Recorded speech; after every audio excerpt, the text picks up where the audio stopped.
할렐루야. 반갑습니다. 여러분 혹시 6월절에 대해서 아십니까?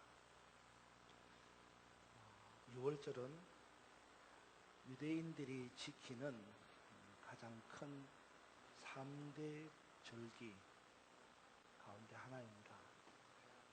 다시 말해서 6월절 유대인들이 가장 크게 지키는 절기가 3가지가 있는데, 한 가지는 추절, 한 가지는 추수감사절, 그리고 남은 한 가지가 바로 6월절이라고 하는 절기입니다.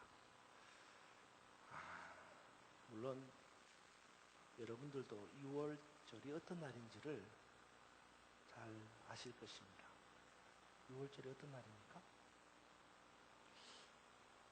한마디로 6월절은 애굽에서 노예 생활을 하던 히브리 민족이 애굽으로부터 해방받은 날이 6월절입니다. 모세가 하나님의 백성인 히브리 민족을 데리고 애굽을 탈출하려고 하지만 애굽 왕 바로는 번번이 놓아주지를 않았습니다. 마침내 모세는 마지막 재앙을 내리게 되는데, 그 마지막 재앙이 애굽 땅 전역에 장자가 죽는 죽음의 재앙이었습니다. 다시 말해서 애굽 땅 전역에 처음 태어난 모든 생명은 다 죽임을 당하는 죽음의 재앙이었습니다. 물론 이 재앙이 하나님의 백성들이 살고 있는 고센 땅도 예외가 아니었습니다. 하지만 땅은 저주를 받아서 죽음의 재앙이 휩쓸고 지나가게 되지만, 하나님의 백성들은 이 죽음의 재앙에서 구원을 받게 되는데, 그것이 바로 패스오버, 유월이라는 것입니다. 그러면 어떻게 하나님의 백성들이 구원을 받게 됩니까? 바로 어린 양의 피를 문설주에 발랐고, 죽음의 사자가 이렇게 어린 양의 피를 문설주에 바른 하나님의 백성들의 집을 6월 넘어감으로 하나님의 백성들이 죽음에서 구원을 받게 되었습니다. 그리고 이런 생명의 구원, 그리고 해방의 기쁨을 기념해서 유대인들이 지키는 절기가 6월절입니다. 저는 이러한 6월절이 오늘을 사는 저와 여러분, 우리 모두에게도 있어야 한다고 믿습니다. 우리도 언젠가는 이 세상을 떠나게 되는 날이 올 것입니다. 애굽을 탈출한 히브리 민족처럼 우리도 언젠가는 이 세상을 떠나게 되는 날이 옵니다. 그때가 되면 애굽 전역에 죽음의 재앙이 내려진 것처럼 이 세상 전역에 멸망의 재앙이 시작되는 날이 될 것이고, 마침내 어린 양의 피, 곧 예수 그리스도의 보혈로 인침받은 자들만이 멸망의 재앙에서 벗어나 온전한 구원을 받고 이 세상을 떠나 하나님의 나라 그리로 들어가게 될 것입니다. 이것이 바로 영적인 패스오버, 6월절입니다. 사랑하는 여러분, 지금 사는 이 세상이 너무 좋습니까? 그러나 여기서 초막 셋을 짓고 영원히 살 수는 없습니다. 우리도 언젠가는 떠나야 할 세상입니다. 아무리 좋아도 이 세상에서 영원히 살 것이라고 착각하지 마십시오. 아니면 지금 사는 이 세상이 너무 힘드십니까? 그러나 여기서 고통과 환난 중에 영원히 살지는 않을 것입니다. 우리도 언젠가는 이 세상을 떠나는 날이 올 것입니다. 아무리 힘들어도 이 세상을 떠나지 못할 것이라며 판단하지 마십시오. 그때가 되면 이 땅의 만왕의 왕 되신 우리 주님이 다시 오시면 어린 양의 피를 문설주에 바른 히브리 민족들처럼 예수 그리스도의 보혈로 씻음받은 하나님의 백성들은 멸망의 재앙에서 벗어나 유월절의 축복을 받음으로 저 영원한 하나님의 나라에 들어가서 영생 복락을 누리는 축복의 주인공이 될 것을 확실히 믿으시기를 주님의 이름으로 축원합니다. 2차 세계대전이 끝난 후에 유대인들이 유월절을 지키면서 꼭 부르는 노래가 하나 있습니다. 그것은 바로 아니마민이라고 하는 노래입니다. 아니마민.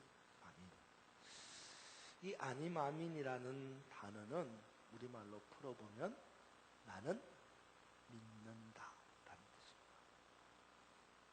나는 믿는다 아니마민.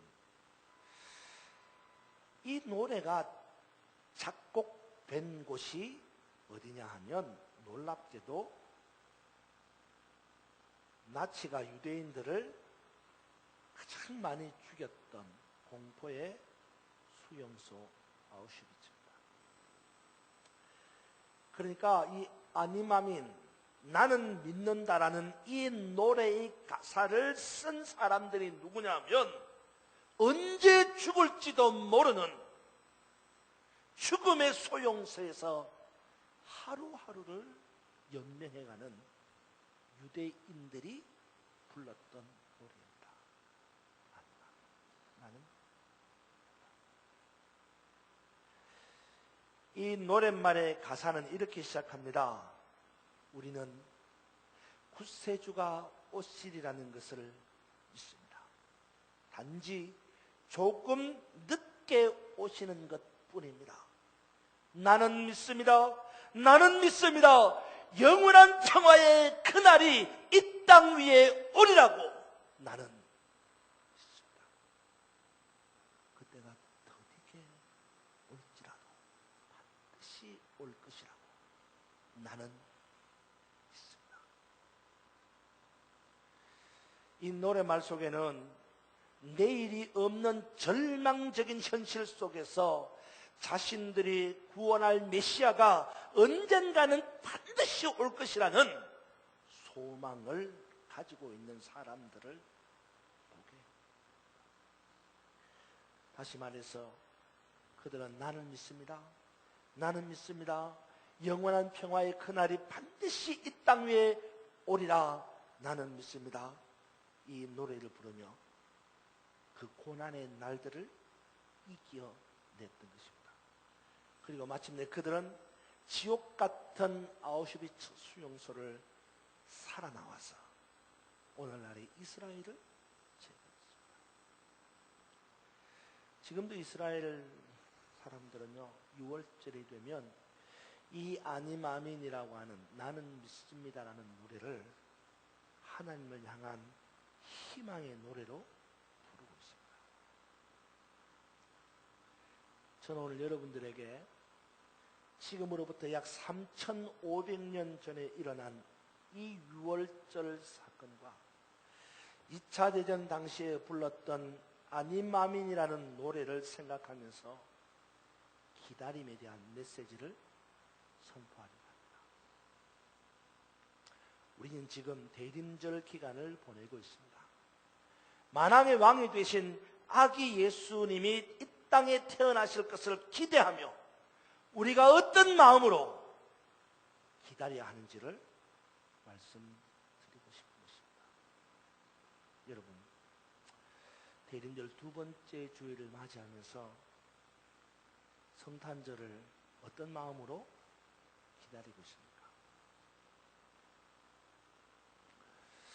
저는 미국 대통령 버락 오바마를 보면 거대한 꿈을 꾸고 그 꿈이 이루어질 때까지 인내하며 기다리는 것이 얼마나 소중한가를 깨닫게 됩니다. 왜냐하면 이 버락 오바마가 미국 대통령으로 당선되었을 때 제 머릿속에서 제일 먼저 생각난 사람이 바로 1963년 8월 28일 워싱턴 광장에서 연설했던 마틴 루터킹 목사님의 연설이었습니다. 마틴 루터킹 목사님이 이런 연설을 했습니다. 연설문 가운데 아주 기억에 남고 오늘 생각해 봐야 될 문구를 찾았습니다. I have a dream. 나는 꿈을 가지고 있습니다.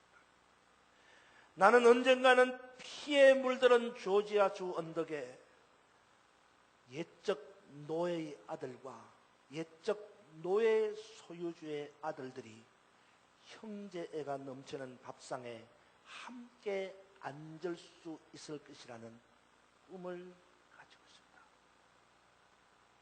I have a dream. 나는 꿈을 가지고 있습니다. 나는 언젠가는 나의 4명의 어린 자녀들이 그들의 피부 색깔에 의해 판단받지 않고 그들의 인격에 따라 판단받을 나라에서 살게 될 것이라는 꿈을 가지고 있습니다. 나는 꿈을 가지고 있습니다. 나는 언젠가는 간섭과 약속 파기를 밥 먹듯 하고 입에 담고 다니는 알리바마의 저 악독한 인종차별주의자들과 주지사들을 물리치고 어린 흑인 소년, 소녀들과 같은 형제자매인 어린 백인 소년, 소녀들과 서로 손을 잡을 수 있을 것이라는 꿈을 가지고 있습니다. I have a dream. 나는 꿈을 가지고 있습니다. 마틴 루터킹 목사님은 피부 색깔이 검다는 한 가지 이유만으로 노예와 같은 차별을 받는 세상 속에서 희고 검은 피부 색깔을 뛰어넘어 모두가 하나가 되는 세상을 꿈꾸었습니다. 그는 자신의 꿈을 위해서 열정적인 삶을 살았고 목숨을 건 헌신을 했습니다. 그리고 그의 그 고귀한 꿈은 40여 년이 지난 오늘 흑인과 백인의 혼혈아로 태어난 버락 오바마가 미국의 대통령이 되면서 마침내 실현됐습니다. 마틴 루터킹 목사님이 꿈꾸었던 그 위대한 꿈이 현실로 이루어지는 것을 눈으로 불가능할 것 같았던 그 꿈이 우리 눈에 이루어지고 있는 겁니다.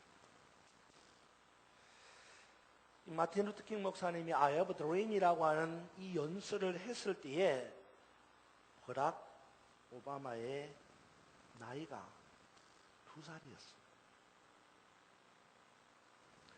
마틴 루터킹 목사님의 위대한 꿈은 이 버락 오바마의 어린 마음에 새겨지기 시작했습니다.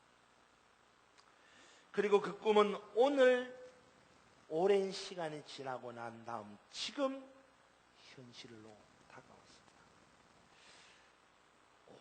오랜 시간, 오랜 기다림이 지난 후에 꿈이 이루어졌습니다.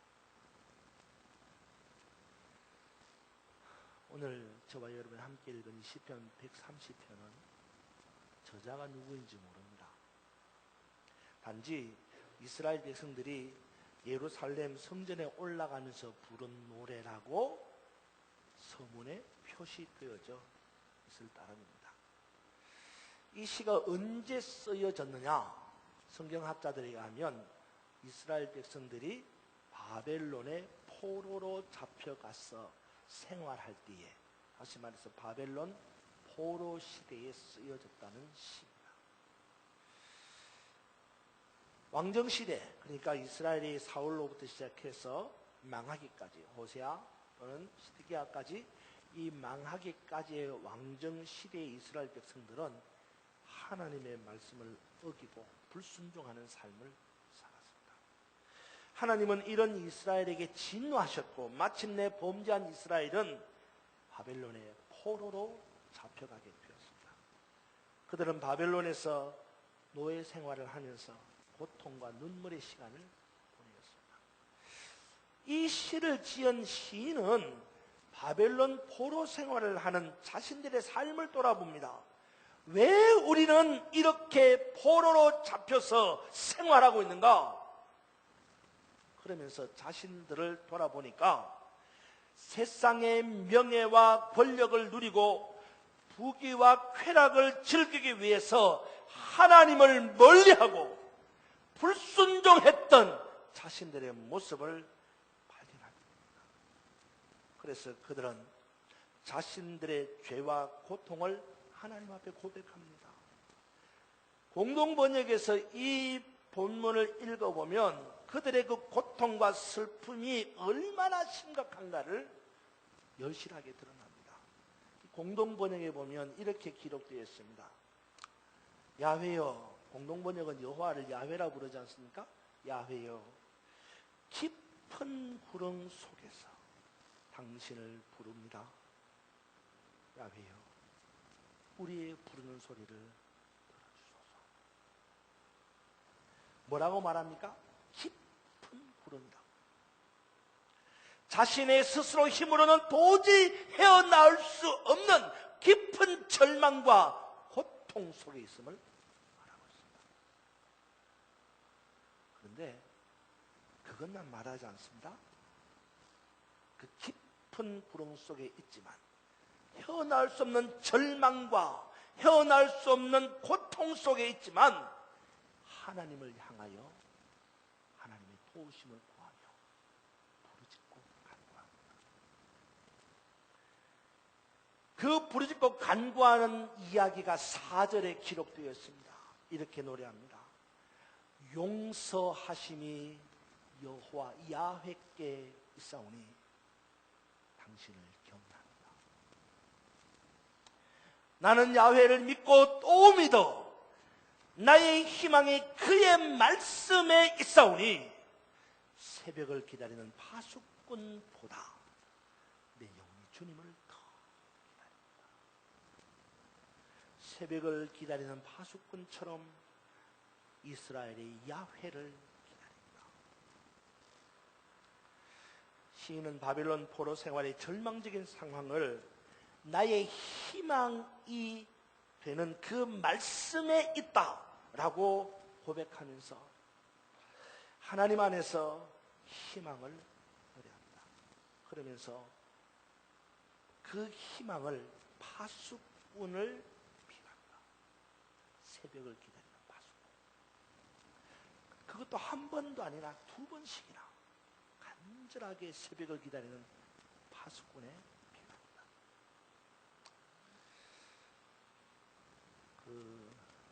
우리 교회 청년 가운데 지금은 당연히 제대를 해서 나와서 목회를 하고 있는 노원준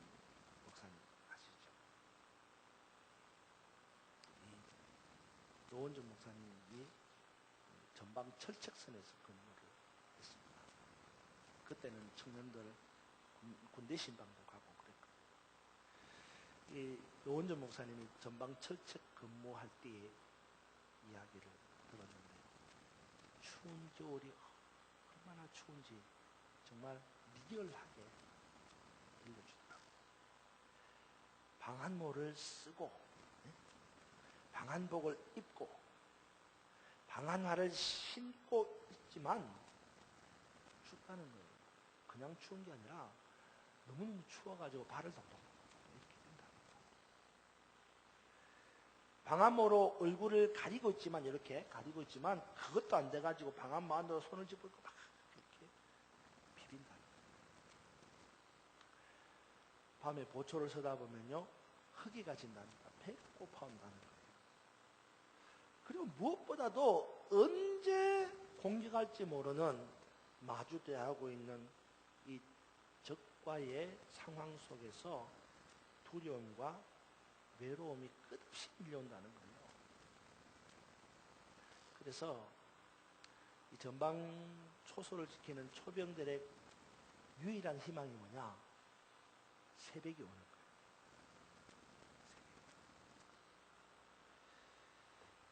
이스라엘은 사방이 적들로 둘러싸여져 있습니다. 그러기에 파수꾼은 언제 있을지 모르는 사방의 적들로부터의 공격에 대한 공포와 외로움, 그뿐만 아니라 사막 기후로 인해서 밤에 불어오는 그 맹렬한 추위에 그런 와중에 파수꾼은 온갖 어려운 환경을 이겨내며 새벽을 기다리는 거예요. 새벽이 오기만 기다려요. 새벽은 두려움과 긴장감 그리고 추위에 떨고 있는 파수꾼들에게 쉼과 평안을 주는 것입니다. 그러기에 파수꾼들은 새벽을 간절하게 기다립니다. 시인은 이것을 비유하면서 자신이 하나님의 은혜를 사모하는 것이 파수꾼이 새벽을 기다리는 것보다도 더 간절하게 사모하며 기다린다. 왜냐하면 하나님의 은혜만이 바벨론의 포로 생활에서부터 자유를 줄 수 있다는 확신이 있었기 때문입니다. 이렇게 포로 생활로부터의 자유를 사모하는 이스라엘의 기다림은 무려 70년이나 계속되었습니다. 그리고 70년간의 기다림 후에 마침내 이스라엘은 바벨론으로부터 해방을 누리게 됩니다. 사랑하는 여러분, 믿음은 기다림입니다. 성경을 보면 믿음의 사람으로 축복된 자리에 선 사람들을 보면 한결같이 기다림의 사람들이었습니다. 노아를 보십시오. 노아는 하나님의 약속을 믿고 120년을 기다렸습니다. 아브라함을 보십시오. 아브라함은 하나님께서 아들을 주시겠다는 그 약속을 믿고 25년을 기다렸습니다. 요셉을 보십시오. 요셉은 하나님께서 베델에서 주신 그 꿈이 이루어질 때까지 20년이 넘도록 기다렸습니다. 예수님을 보십시오. 예수님도 십자가에 죽으신 이후에 하나님 아버지께서 다시 살리실 것을 믿고 무덤에서 3일 기다리셨습니다. 여러분, 믿음은 기다립니다. 그러나 이러한 믿음의 기다림은 어쩔 수가 없어서 기다리는 기다림이 아닙니다. 믿음의 기다림은 약속과 희망을 가지고 기다리는 기다림입니다. 마가복음 1장에 보면 예수님께서 안식일에 회당에 나가서 말씀을 선포하셨습니다. 근데 그 1장 32절에 보면요, 이렇게 기록되어 있습니다. 저물어 해질 때에 모든 병자와 귀신 들린 자들을 예수께 데려오니. 저물어 해질 때에 모든 병자와 귀신 들린 자들을 예수께 데려왔다. 여기 보면 저물어 해질 때라는 말이 있거든요. 이 부분이요, 잘 생각해 볼 필요가 있어요. 왜냐하면 이 사실 우리가 성경을 읽으면 우리가 묵상해야 될 몇 가지 그 내용들이 있는데, 그 중에서 형용사, 부사, 그 다음에 접속사, 이런 것들을 우리가 묵상해야 될 필요가 있습니다. 그리고 또 묵상하면서 장소, 때, 이런 것들을 묵상할 필요가 있어요. 근데 여기에 이야기하는 저물어 해질 때라는 말은 시간을 말하잖아요. 그런데 굳이 시간을 말하려면 저물 때에 뭐 이러면 되잖아요. 그죠? 저물 때 이러면 되잖아요. 그런데 꼭 성경이 그렇게 표현했어요. 저물어 해질 때에. 왜 그랬을까? 왜 저물어 해질 때에 그렇게 같은 말을 반복하고 되풀이하고 있는가? 왜 강조하고 있는가? 무슨 말입니까? 뭘 기다리는 거예요? 저물기를, 해지기를 간절히 기다리는 소망의 마음이 두 번씩이나 반복해서 담겨 있는 거예요. 저물어 해질 때에. 왜 그렇게 간절하게 해가 지기를, 해가 저물기를 그렇게 사모하고 기다리느냐? 이때가 언제예요? 안식. 율법에 보면 안식일은 뭐예요? 아무것도 못합니다. 아무것도. 그러니까 수많은 병자들이 예수님을 만나 병을 고침받기를 원하는데, 그날이 무슨 날이다? 안식이다. 아무것도 못하는 거예요. 그래서 그들은 마음에 소망하는 거에 간절히 사모하는 거예요. 뭐가? 빨리 안식일이 지나가기를 원하는 거예요. 그래서 뭐라고 표현합니까? 저물어 해질 때. 마가는 이런 상황을 저물어 해질 때라고 하는 이 반복적 표현을 통해서 얼마나 해가 지기를 사모하느냐를 드러내 보여주고 있는 거예요. 믿음은 기다림인데 사모하며 기다립니다. 오늘 대림절 두 번째 주일입니다. 대림절은 성탄절 4주 전부터 시작해서 아기 예수님이 오시는 성탄절까지 지키는 절기입니다. 전통적으로 교회는 대림절 기간이 되면 이 제단에 보이는 것처럼 5개의 초를 준비합니다. 한 개의 흰색 초는 왕을 상징하고, 그 주변에 있는 4개의 보라색 초는 기다림을 상징합니다. 제가 입은 이 옷도 보라색이죠. 기다림을 상징합니다.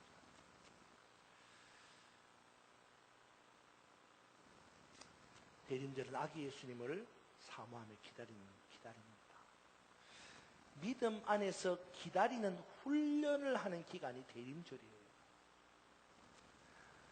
하나님의 약속을 믿고 하나님께서 가장 선한 길로 인도해 주심을 믿을 때에 힘들고 고통스러운 삶의 자리에서도 아니마민, 나는 믿는다라고 하는 노래를 부를 수가 있는 겁니다.